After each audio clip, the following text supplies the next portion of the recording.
tardes, soy Jano Núñez, comisionado de IUS 360, el portal de actualidad jurídica de la Asociación Civil Ius et Veritas, y en esta oportunidad tenemos el agrado de conversar con Andrea Álvarez sobre el caso de la lucha. Por favor, Andrea, ¿podrías presentarte? Sí, claro. Hola, ¿cómo están? Mi nombre es Andrea Álvarez. Soy abogada por la PUC. En la actualidad me encuentro estudiando la maestría de estudios de género en la misma universidad. Cuento con una segunda especialidad en protección al consumidor y además soy cofundadora de Parada F, que es un espacio virtual que busca brindar información con enfoque de género. Muchas gracias por tu presentación. Entonces, Andrea, por favor, ¿podrías explicarme en qué consiste el caso de la lucha? Porque he visto que ha tenido mucha relevancia en redes en los últimos días.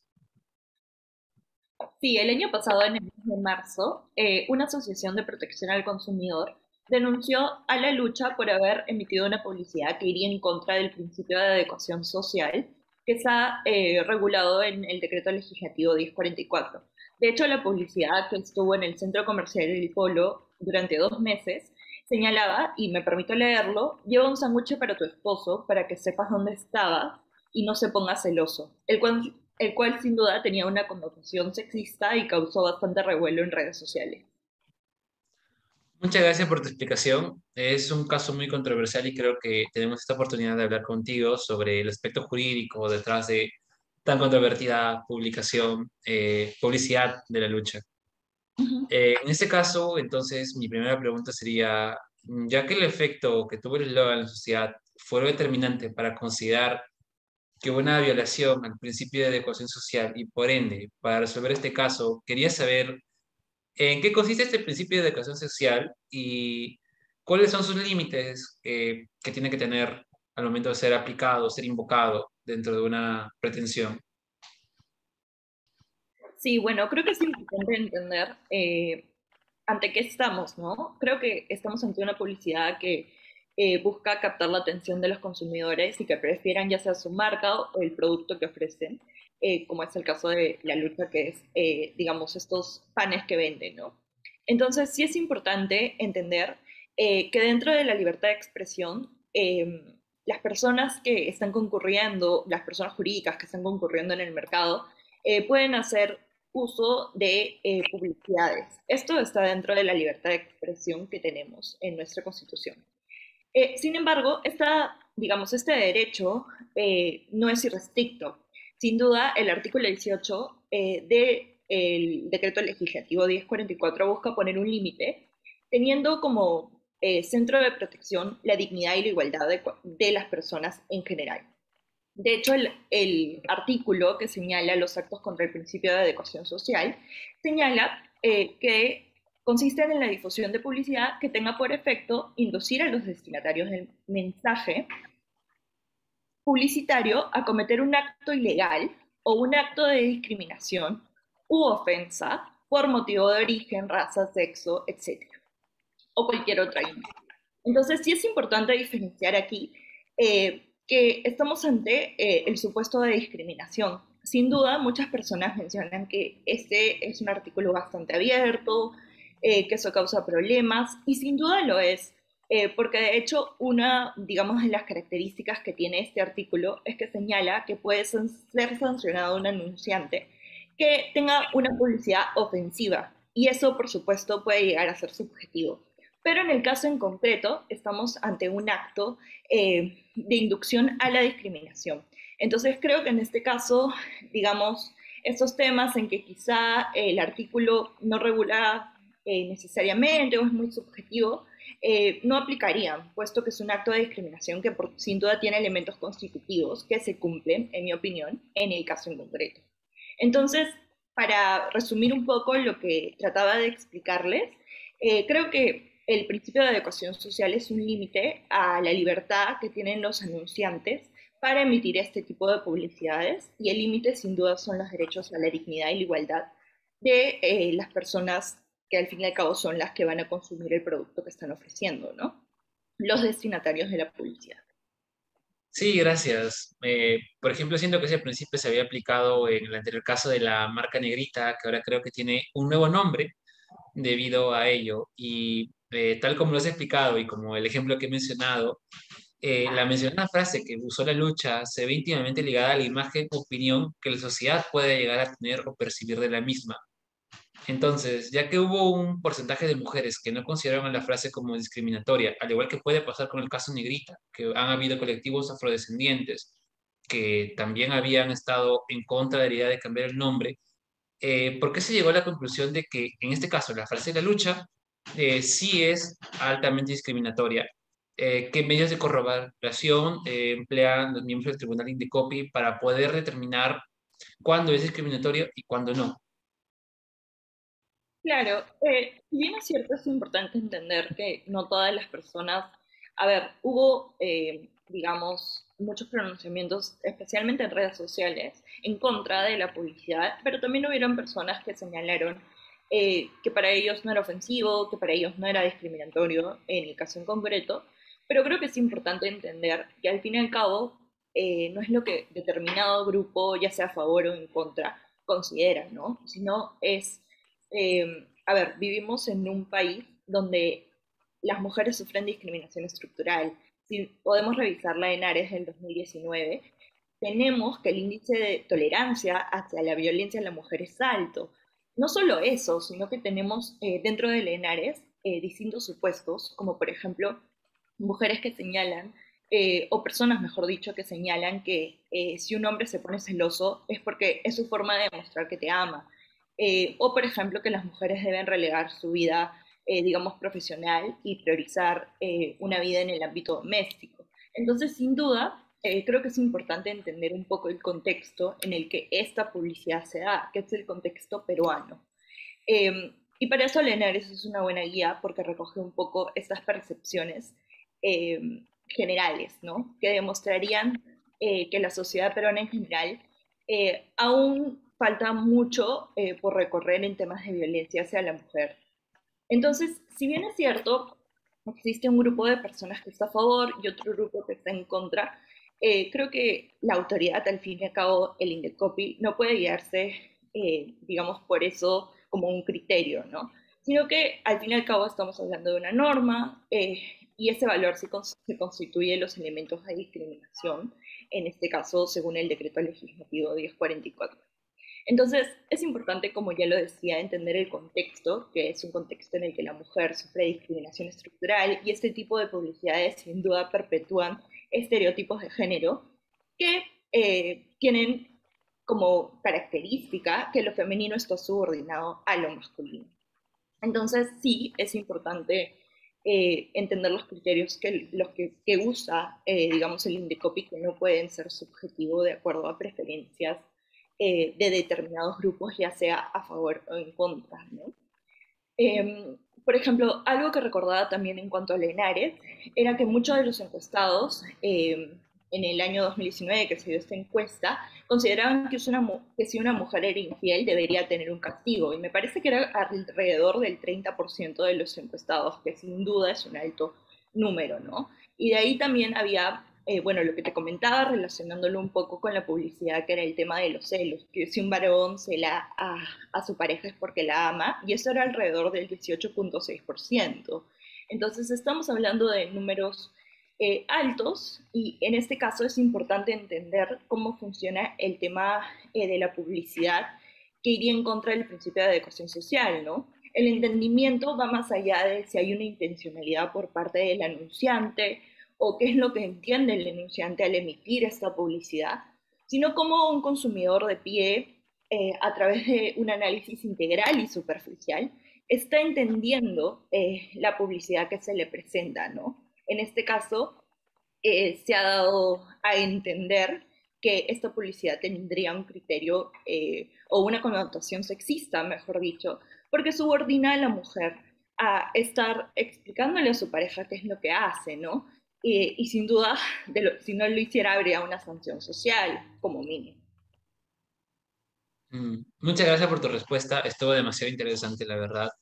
Y esto me lleva a otra duda, ya que considerando lo que has explicado, incluso ahora contextualizándolo con lo que la lucha trató de justificar después de haber sacado esa promoción, es que la verdadera intención tras su mensaje, tras su publicidad, era que la frase quería decir, llévale un sándwich a tu esposo para que no se quede con las ganas.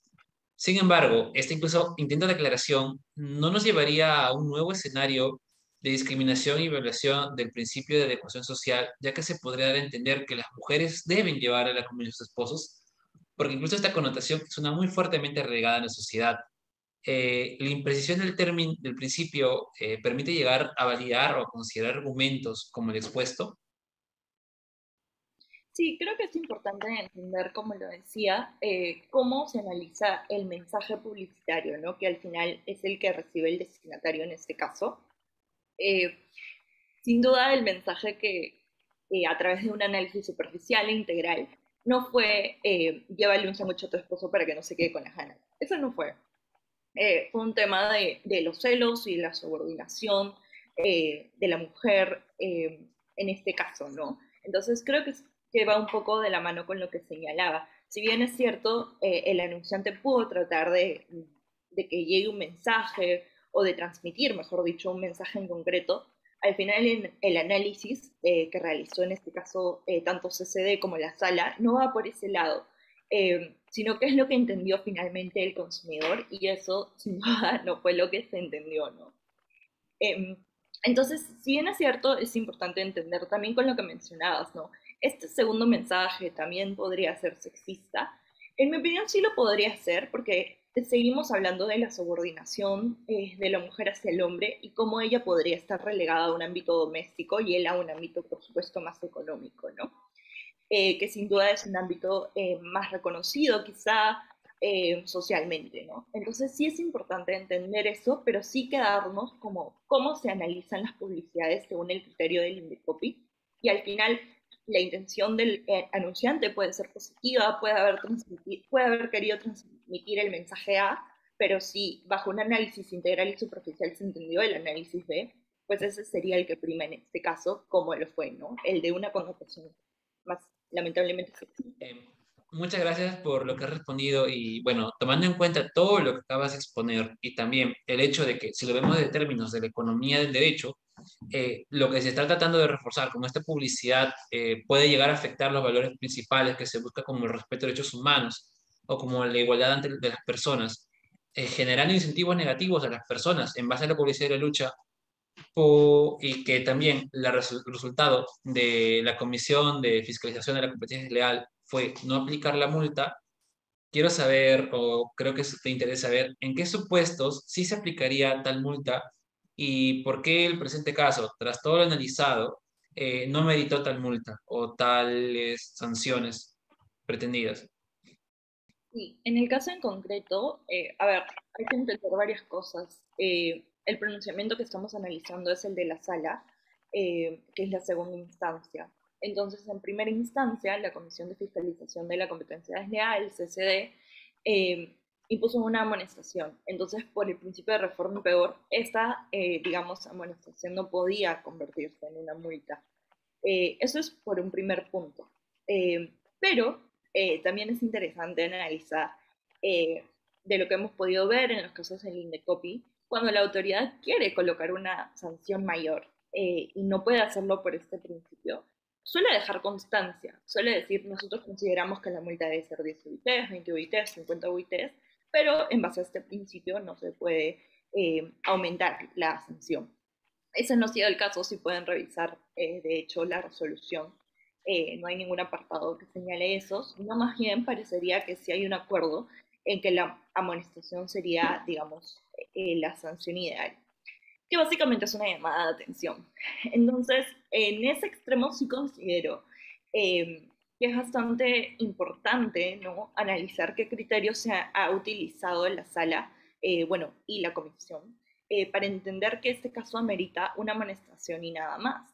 Especialmente, y no sé si ustedes recuerdan el caso de Colchones Dreimer, que es esta publicidad de Saga Falabella, que era discriminación por tema, digamos, por motivo prohibido de raza, en la que la persona que estaba en la publicidad señalaba que su compañera de cuarto, que era una mujer afrodescendiente, era sucia, era descuidada y un montón de calificativos. En ese caso, la comisión, porque recuerdo que no se apeló, si mal no recuerdo, puso 20 UITs. Y algo que me llamaba mucho la atención era que era necesario dentro, digamos, de la argumentación que daban, es que este caso ameritaba sin duda una sanción, no solo una sanción, sino mencionaban algo como una sanción ejemplar para que no hayan incentivos a perversos a seguir emitiendo este tipo de publicidades que al fin y al cabo no solo son agresivas, sino que son discriminatorias. Entonces, esa, digamos, recuerdo mucho ese apartado que señalaba que ellos debían sancionar ese caso en concreto, que era el de Colchones Grimer, porque de lo contrario se ocasionaría un deterioro del proceso competitivo, ¿no? Estaría concurriendo el anunciante, en este caso, de una manera contraria al decreto legislativo 1044. Y es curioso ver cómo en este caso, el del caso a la lucha, esa reflexión no se encuentra. Entonces, creo que estamos yendo poco a poco y en mi opinión sí se ameritaba una sanción mayor, no una amonestación. Pero entiendo que la justificación va por el lado de que no hubo un beneficio, ¿no? Eh, pero creo que es importante entender y quizá comparar criterios, porque en el caso de Colchones Grimer, si mal no recuerdo, el anuncio publicitario estuvo colgado un par de horas. En este caso, y ellos lo señalan para denominar esto como una falta leve, que estuvo 2 meses. Entonces, sí hay ahí una diferencia que ameritaría quizá incluso una sanción mayor, ¿no? Entonces sí es importante eso por un lado, pero también entender en qué contexto se da esta perpetuación de estereotipos a través de esta publicidad. Nadie te solicita que la publicidad sea educativa. Durante estas últimas semanas he estado viendo bastantes comentarios de que este tipo de publicidades no se deben sancionar, ni siquiera amonestar, porque la publicidad no tiene la finalidad de educar, sino de al final atraer la compra del consumidor, la atención por la marca. Y sí, es cierto, pero sin duda este artículo está para que tampoco vulnere el derecho a la igualdad y la dignidad de los destinatarios y los potenciales consumidores, sin duda. Entonces creo que hay que entender eso, ¿no? Si bien es cierto la publicidad no debe ser educativa, quizá, tampoco hay una libertad irrestricta, ¿no? Entonces sí considero que por ese lado, quizá eh, analizando el contexto en el que las mujeres sufrimos discriminación estructural en nuestro país, viendo las cifras de violencia de género, las cifras ya comentadas en Henares, quizá la sanción debió ser otra, eh, pero igual de por sí el pronunciamiento es destacable porque venimos de largos pronunciamientos en el que la publicidad sexista era declarada infundada. Entonces podría decirse que esta publicidad cambiaría el criterio. Este pronunciamiento, perdón, cambiaría el criterio. Muchas gracias por la respuesta y ahora pasamos a la última pregunta. Uh -huh. El razonamiento empleado al determinar un grado leve se basa en las disculpas dadas por la empresa imputada y el tiempo que estuvo publicada dicha frase. Si bien se argumenta que no hubo una real afección al mercado, el haber colocado en una situación mayor de riesgo a un grupo que es fuertemente violentado y vulnerable dentro de nuestro país no lo tornaría en grave. ¿Hasta qué punto se toma en cuenta la situación de las mujeres en la regulación de estos temas? Sí, de hecho, un poco de la mano con lo que hablábamos antes, ¿no? Eh, en los descargos de la lucha, se señalaba que ellos habían emitido unas disculpas, se señalaba que no había intencionalidad, que el mensaje que quisieron transmitir era otro. Todo eso ya lo observamos, la intencionalidad no es relevante bajo un análisis superficial integral, que es lo que entiende el destinatario. Y sobre las disculpas también me pareció bastante interesante porque en su momento fueron públicas y las disculpas también eran bien llamativas porque señalaban que se disculpaban pero también como la responsabilidad no la asumían totalmente. Y de hecho las tengo acá y déjame leerlas. Eh, Decían, queremos expresar nuestras más sinceras disculpas a quienes se hayan podido sentir afectados con la mala interpretación y o connotación que terceros han podido atribuir a la frase. Entonces, no dicen nos disculpamos porque el mensaje que se ha emitido es sexista o es discriminatorio o es vulneratorio contra los derechos de la mujer en una sociedad como la nuestra, en las que sufren discriminación y se ven vulnerados sus derechos, el ejercicio de sus derechos en distintos ámbitos. No señalan eso. Dicen, nos disculpamos a quien se haya sentido afectado, eso es por un lado, y dos, por la mala interpretación, es decir, como la responsabilidad a alguien más. Entonces eso también es interesante, no lo vi en la resolución, digamos, un análisis de el pronunciamiento que ellos tuvieron como disculpas, pero con lo que mencionabas, ¿qué criterio que sin duda fue tomado en cuenta para calificar la infracción como leve? Sí fue el tiempo que estuvo. Y como ya te comentaba, es llamativo porque la de Colchones Dreimer estuvo un par de horas y recibió 20 UITs. Y esto estuvo 2 meses colgada en el centro comercial El Polo y se considera que es amonestación, ¿no? Y bueno, básicamente es porque dicen, ok, ha concurrido en el mercado con esa publicidad discriminatoria, pero no ha obtenido un beneficio de haberla emitido. Y no necesariamente es así, por lo que ya analizamos, ¿no? En una sociedad altamente discriminatoria, donde aún tenemos perpetuación de estereotipos de género, realmente no captas la preferencia del consumidor que corresponde con esa idea. Yo creería que sí, pero bueno, eso no fue materia del análisis y se consideró que no, y se calificó la infracción como leve, ¿no? Y es interesante porque yo creo que las disculpas sin duda eran una forma de evadir responsabilidad, y creo que no se tomó en cuenta el contexto, ¿no? El contexto de la mujer peruana y la vulneración constante que puede tener a sus derechos y cómo esta publicidad perpetúa estereotipos de género, relegando, por supuesto, lo femenino, subordinándolo ante lo masculino. Perfecto. Muchas gracias por tus respuestas. De verdad, estuvo maravillosa la entrevista. Pude aprender del tema, que la verdad es que algunos aspectos eran esquivos y creo que también a nuestros espectadores les podrá gustar y aprender un poco más sobre este tema de inclusión de género y considerar cómo es que el contexto influye mucho al momento de evaluar una decisión, un fallo dentro de la vía administrativa en este caso. Y creo que no me queda más que agradecerte en nombre de la comisión IUS 360 por tu colaboración. Esperamos contar con tu participación nuevamente. No, gracias a ustedes por visibilizar estos temas que son tan relevantes el día de hoy en nuestra sociedad y gracias por la oportunidad.